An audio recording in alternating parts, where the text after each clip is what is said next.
Saudari-saudaraku terkasih dalam Tuhan Yesus Kristus, selamat pagi dan berkah dalam. Kita bertemu kembali dalam renungan harian Rabu 17 Juli 2024. Seperti biasa, permenungan kita dasarkan pada bacaan Ekaristi pagi ini.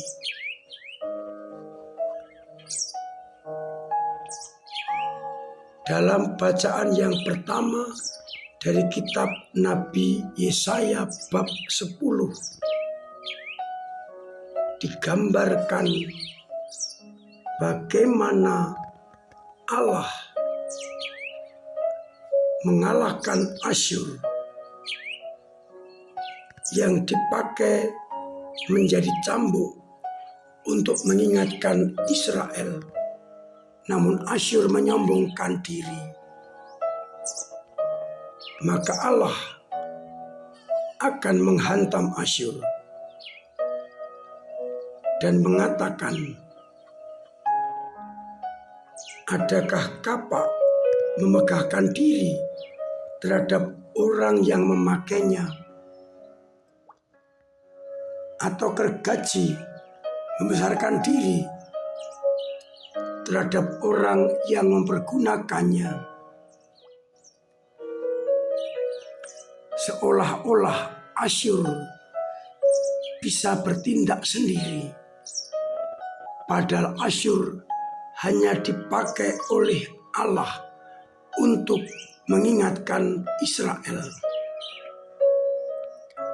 Sedangkan pada bacaan Injil dari Injil Matius bab 11 ayat 25 sampai 27,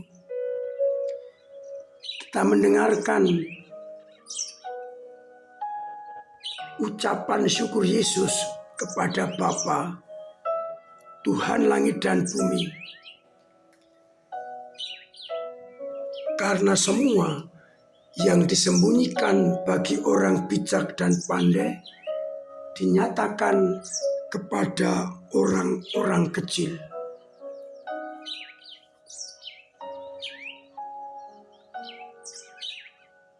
Semua diserahkan oleh Bapa kepada Yesus, dan tak seorang pun mengenal anak selain Bapa, dan tak seorang pun mengenal Bapa selain anak, serta orang-orang yang kepadanya anak berkenan menyatakannya. Saudari-saudaraku terkasih dalam Kristus, kedua bacaan menunjukkan kasih Allah. Bacaan yang pertama, kasih Allah kepada Israel tetap selama-lamanya, meskipun kadang-kadang dihukum. Allah menggunakan Asyur untuk memperingatkan Israel. Namun ketika Asyur menyimpang, ia ingin memusnahkan Israel, Allah melindungi Israel.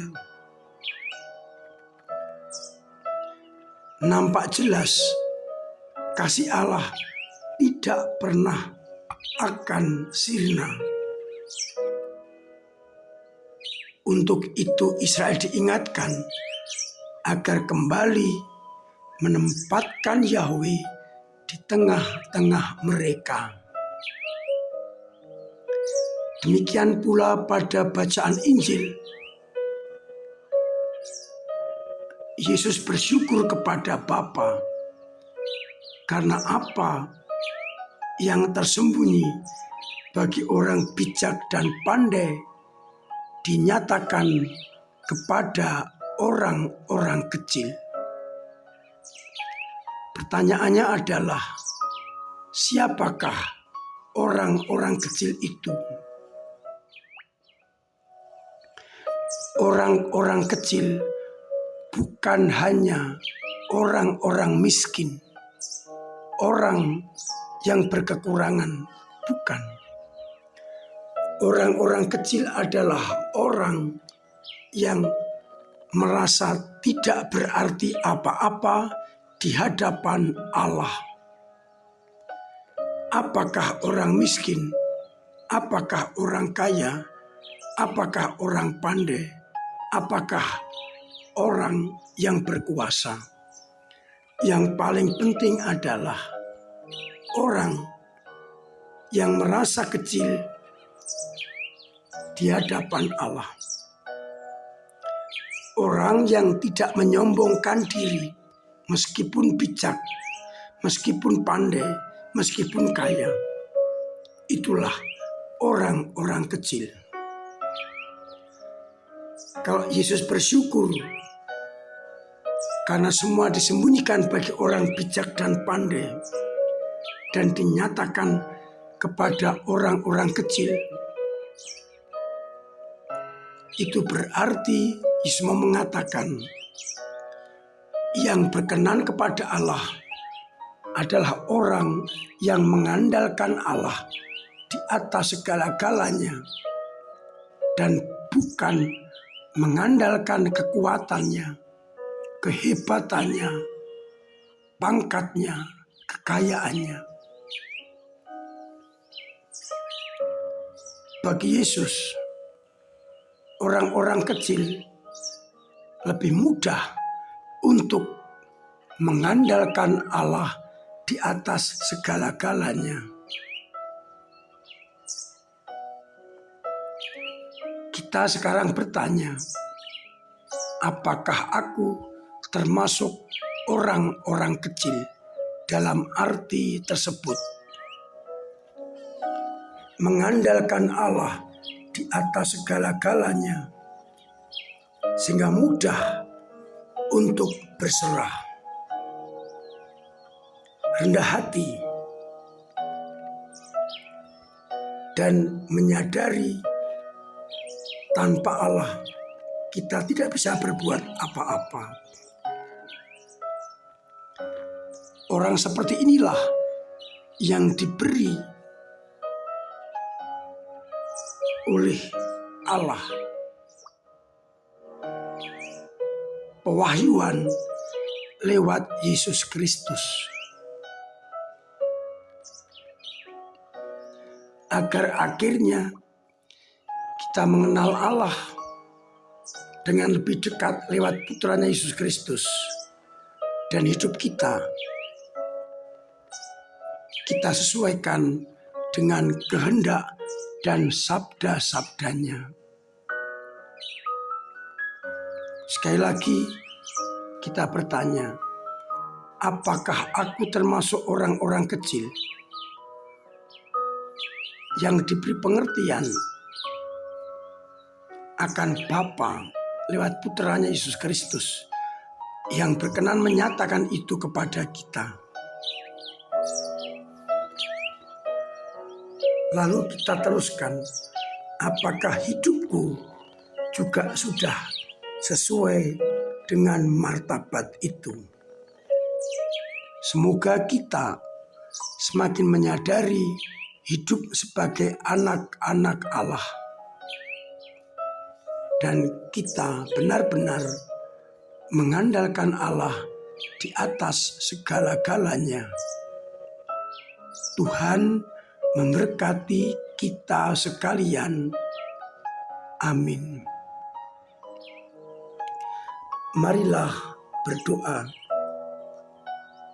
Bapa yang penuh kasih, kami bersyukur atas rahmat, berkat, dan sabdamu yang memberikan jaminan kepada kami untuk mengenal Engkau lewat Sang Putra. Semoga rahmat ini kami hidupi, agar akhirnya kami semakin mampu untuk mengenal Engkau, hidup menurut sabda dan kehendak-Mu, dan menempatkan Engkau di tengah-tengah hidup kami. Kuatkanlah iman kami yang kadang lemah, kadang jatuh, kadang mandek, agar kami tetap berpegang teguh pada kehendak-Mu.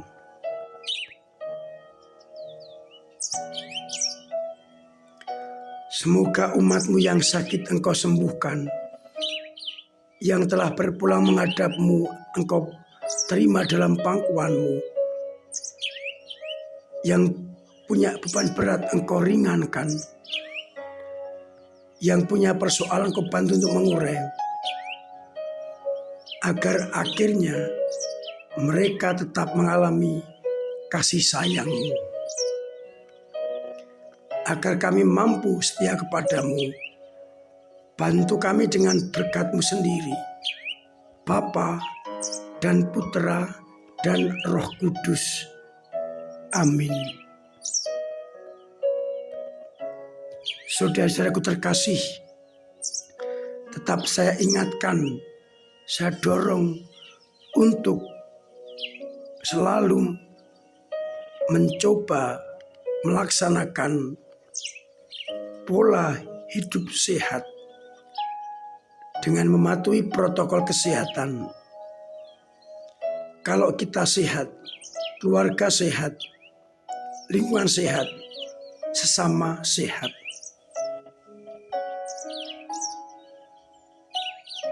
Terima kasih untuk peran serta panjenengan dalam hidup penggereja, baik tingkat lingkungan, wilayah, paroki, maupun keuskupan.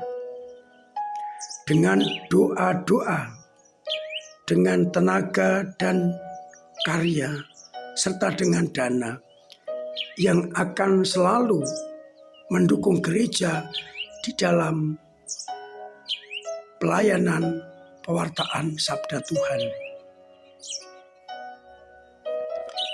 Saya undang umat untuk aktif dalam berbagai kegiatan di paroki kita, agar akhirnya gereja semakin bertumbuh.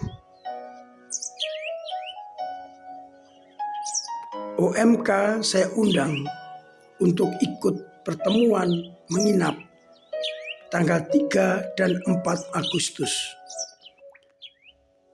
Ketua lingkungan saya ingatkan agar mengirim OMK-nya sebanyak mungkin, agar mereka bertemu dengan OMK separoki.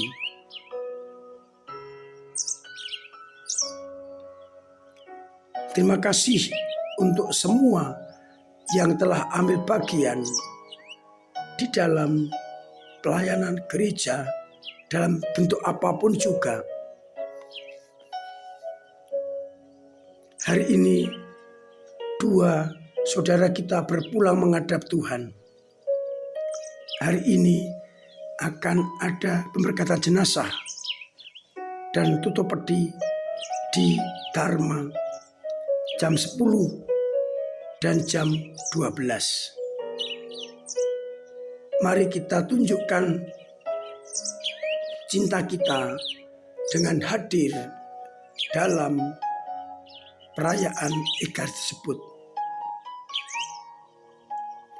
Akhirnya saya mengucapkan selamat pagi, selamat merenungkan, salam sehat, Tuhan memberkati.